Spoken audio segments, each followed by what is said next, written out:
Hello ನಮಸ್ತೆ guarantee news ನ digital content ಗೆ ಸ್ವಾಗತ. ನಾನು ರಮ್ಯಾ.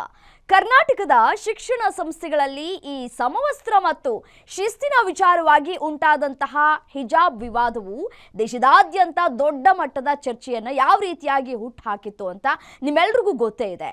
ಈಗ ಧಾರ್ಮಿಕ ಹಕ್ಕು ಮತ್ತು ಸಾಂಸ್ಥಿಕ ನಿಯಮಗಳ ನಡುವಿನ ಆ ಸಂಘರ್ಷದ ನೆನಪು ಮಾಸುವ ಮುನ್ನವೇ ಈಗ ಬಿಹಾರದಲ್ಲಿ ಹಿಜಾಬ್ ಮತ್ತು ನಿಖಾಬ್ ವಿಚಾರವಾಗಿ ಹೊಸ ನಿರ್ಧಾರವೊಂದು ಮುನ್ನೆಲೆಗೆ ಬರ್ತಾ ಇದೆ.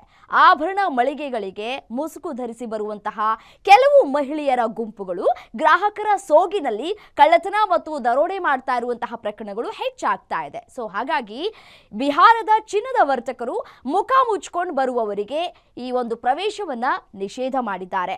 ಅಖಿಲ ಭಾರತ ಆಭರಣ ವ್ಯಾಪಾರಿಗಳ ಒಕ್ಕೂಟದ ಅಧ್ಯಕ್ಷ ಅಶೋಕ್ ಕುಮಾರ್ ವರ್ಮಾ ಅವರು ತಿಳಿಸಿರುವಂತೆ ಸಿಸಿಟಿವಿ ಕ್ಯಾಮೆರಾಗಳಲ್ಲಿ ದರೋಡೆಕೋರರ ಗುರುತು ಪತ್ತೆ ಹಚ್ಚೋದಕ್ಕೆ ಮುಖದ ಮುಸುಕು ಅಡ್ಡಿಯಾಗ್ತಾ ಇದೆ. ಸೊ ಹಾಗಾಗಿ ಈ ಭದ್ರತಾ ಸವಾಲನ್ನ ಎದುರಿಸುವುದಕ್ಕೆ ಮುಸುಕು ತೆಗೆದು ಮುಖ ತೋರಿಸುವವರಿಗೆ ಮಾತ್ರ ವ್ಯಾಪಾರವನ್ನ ಮಾಡುವುದಕ್ಕೆ ನಿರ್ಧರಿಸಲಾಗಿದೆ.